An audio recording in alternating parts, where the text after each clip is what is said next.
નમસ્કાર, સ્વાગત છે તમારું અમારી આ યુટ્યુબ ચેનલમાં। મિત્રો, 2 ઓક્ટોબર બુધવારના દિવસે પડનારું આ વર્ષનું છેલ્લું સૂર્યગ્રહણ કરી લો 3 લવિંગનો પ્રાચીન કાળનો સૌથી કારગર અને મહાન ઉપાય। બધા કષ્ટોમાંથી મળશે મુક્તિ, ગરીબી થશે દૂર, આખું વર્ષ આવશે પૈસા જ પૈસા, તમારી દરેક મનોકામના થશે પૂરી।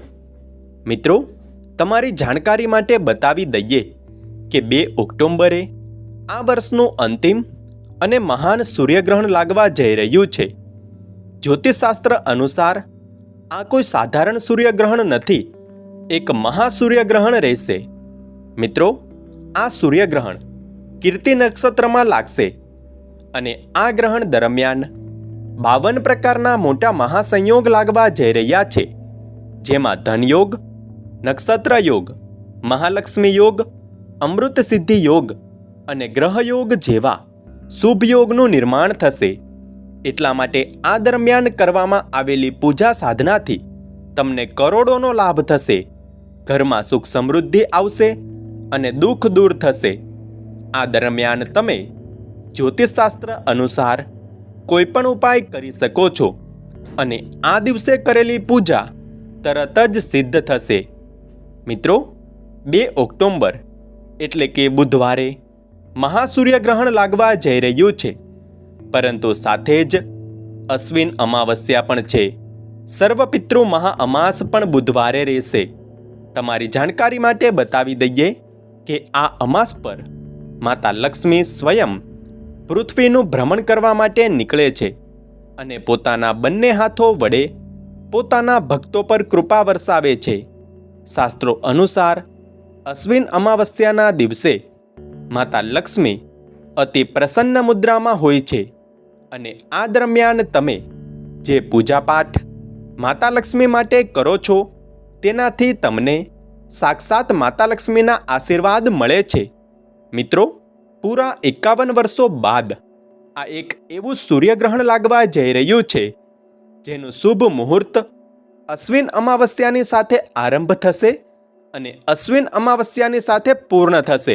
મિત્રો, 2 ઓક્ટોબર બુધવાર, સર્વપિતૃ અમાસ અને વર્ષનું અંતિમ સૂર્યગ્રહણ। જો આ દિવસે 3 લવિંગનો આ ઉપાય વિધિવિધાન સાથે કરવામાં આવે તો જીવનની મોટામાં મોટી સમસ્યા દૂર થઈ જશે। જીવનમાં ચાલી રહેલી ધન સંબંધિત તમામ પ્રકારની પરેશાની માતા લક્ષ્મી દૂર કરશે અને માતા લક્ષ્મીના આશીર્વાદ હંમેશા તમારા પર બનેલા રહેશે।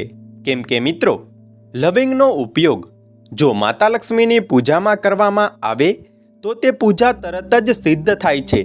સાથે જ લવિંગમાં ઘણી બધી દિવ્ય શક્તિઓનો વાસ હોય છે।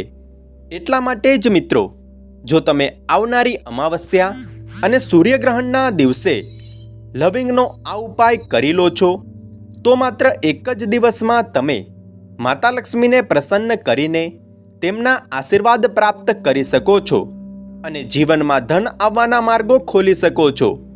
મિત્રો, આ ઉપાયથી તમારા જ નહીં પરંતુ તમારા પૂરા પરિવારના જીવનમાં એક સકારાત્મક બદલાવ આવશે। ઘરમાં માતા લક્ષ્મીનો વાસ થશે અને ધન સંબંધિત સમસ્યા દૂર થશે। અને મિત્રો, જો તમે ઈચ્છો છો કે માતા લક્ષ્મીના આશીર્વાદ સદૈવ તમારા પર બનેલા રહે અને આ જ વર્ષે તમે કરોડપતિ બનો, પૈસાની સમસ્યા જીવનમાંથી દૂર થાય, તો સાચી શ્રદ્ધાથી કમેન્ટ બોક્સમાં જય માં લક્ષ્મી લખીને વિડીયોને લાઈક કરી દો અને જો ચેનલ પર નવા છો તો ચેનલને સબસ્ક્રાઈબ કરવાનું ના ભૂલતા। મિત્રો, જો તમારા ઘરમાં રોજ લડાઈ ઝઘડા થઈ રહ્યા છે તો સમજી લો કે તમારા ઘરમાં નકારાત્મક શક્તિનો વાસ રહેલો છે। નકારાત્મક શક્તિ દૂર કરવા માટે તમે સૂર્યગ્રહણના દિવસે રાત્રે 9 વાગ્યા પછી તમારે એક પિત્તળનું પાત્ર લેવાનું છે, તેમાં 4 લવિંગ અને 3 કપૂર રાખી દો અને તેને પ્રગટાવીને તેનો ધુમાડો આખા ઘરમાં ફેલાવી દો। બસ માત્ર આ ઉપાય જો તમે સૂર્યગ્રહણ અને આ અશ્વિન અમાસના દિવસે કરી લીધો તો સમજી લો કે તમારા ઘરમાં રહેલી બધી જ નકારાત્મક શક્તિ દૂર થશે। આ ઉપાયને કર્યા બાદ તમારા ઘરમાં સકારાત્મક શક્તિનો સંચાર થશે અને એક વાતનું હંમેશા ધ્યાન રાખો કે જે ઘરમાં સકારાત્મક શક્તિનો વાસ હોય તે ઘરની હંમેશા પ્રગતિ થાય છે. શાસ્ત્રમાં લખ્યું છે કે જો લવિંગ અને કપૂર પ્રગટાવીને તેની ધૂપ આખા ઘરમાં આપવામાં આવે તો ખરાબથી ખરાબ શક્તિ ઘરમાંથી દૂર થાય છે અને સકારાત્મક ઉર્જાનો સંચાર થાય છે. અને જ્યાં સકારાત્મક ઉર્જા હોય ત્યાં માતા લક્ષ્મી હંમેશા વાસ કરે છે. હવે મિત્રો, જો તમારા ઘરમાં ધન નથી આવી રહ્યું, ધન આવવાના માર્ગો બંધ થઈ ચૂક્યા છે, ઘરમાં હંમેશા લડાઈ ઝઘડા અને કલેશ જ રહે છે, જીવનમાં ધન સંબંધિત ઘણી બધી સમસ્યાઓનો સામનો તમે કરી રહ્યા છો, તો સમજી લો મિત્રો કે તમે જાણતા અજાણતા કોઈ એવી ભૂલ કરેલી છે જેનાથી માતા લક્ષ્મી તમારાથી નારાજ છે. અને જો તમે ઈચ્છો છો કે આ અમાસ અને સૂર્યગ્રહણના દિવસે તમને માતા લક્ષ્મીના આશીર્વાદ પ્રાપ્ત થઈ જાય અને મા લક્ષ્મીની કૃપાથી તમારા જીવનમાં ધન આવવાનું શરૂ થાય, તમારા જીવનમાં જે ધન આવે તેમાં વૃદ્ધિ થાય, તમારા ઘરની પ્રગતિ થાય અને જો તમારા વ્યાપારમાં ઉન્નતિ થાય, તો બસ એક નાનકડો ઉપાય તમારે આ સૂર્યગ્રહણના દિવસે કરવાનો છે.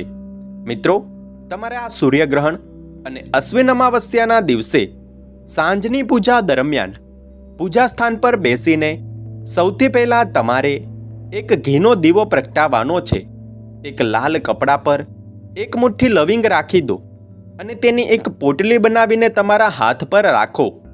હવે તમારે માતા લક્ષ્મીના આ મંત્રનો 11 વાર જાપ કરવાનો છે. માતા લક્ષ્મીને 11 નંબર ખૂબ જ પ્રિય છે અને આ મા લક્ષ્મીનો બીજ મંત્ર છે, ઓમ મહાલક્ષ્મી નમઃ, ઓમ મહાલક્ષ્મી નમઃ. આ મંત્રનો પૂરા 11 વાર જાપ કર્યા બાદ તમારે આ પોટલીને અલમારી કે તિજોરીમાં રાખી દેવાની છે. અને જો તમે વ્યાપારી છો તો તમારા વ્યાપારના સ્થળે તમે ધન રાખવાની જગ્યા પર આ પોટલી રાખી શકો છો. બસ માત્ર એક નાનકડો ઉપાય જો તમે અશ્વિન અમાવસ્યાના દિવસે કરી લીધો તો આ પોટલી એક ચુંબક બની જશે જે જીવનમાં, ઘરમાં ધન આકર્ષવાનું કામ કરશે. આ પોટલી માતા લક્ષ્મીના આશીર્વાદ રૂપે તમારા જીવનમાં કામ કરશે, જેનાથી તમારા જીવનમાં ધન આકર્ષણ શરૂ થશે, ધન આવવાના માર્ગો ખુલશે અને તમારા ઘરની તિજોરી હંમેશા પૈસાથી ભરેલી રહેશે. આ ઉપાય કર્યા બાદ હંમેશા માતા લક્ષ્મીના આશીર્વાદ તમારા પર બનેલા રહેશે. એટલા માટે જો તમે પણ ઈચ્છો છો કે માતા લક્ષ્મીની કૃપા હંમેશા તમારા પર બની રહે તો આ ઉપાય અશ્વિન અમાવસ્યાના દિવસે જરૂર કરી લો. મિત્રો, 2 ઓક્ટોબર અશ્વિન અમાવસ્યા અને સૂર્યગ્રહણના દિવસે કરેલો આ ઉપાય જીવનમાં ઉન્નતિ લાવશે અને તમારા ધન આવવાના માર્ગો ખોલશે. જીવનમાં તમને દરેક જગ્યાએથી ધન લાભ થશે. જીવનમાં ચાલી રહેલી ધન સંબંધિત તમામ પ્રકારની સમસ્યા દૂર થશે, ગ્રહદોષ દૂર થશે અને માતા લક્ષ્મીના આશીર્વાદ હંમેશા તમારા પર બનેલા રહેશે.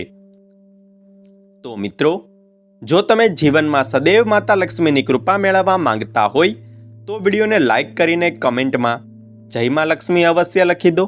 અને જો તમે અમારી ચેનલ પર નવા છો તો ચેનલને સબસ્ક્રાઇબ કરવાનું ના ભૂલતા. ધન્યવાદ.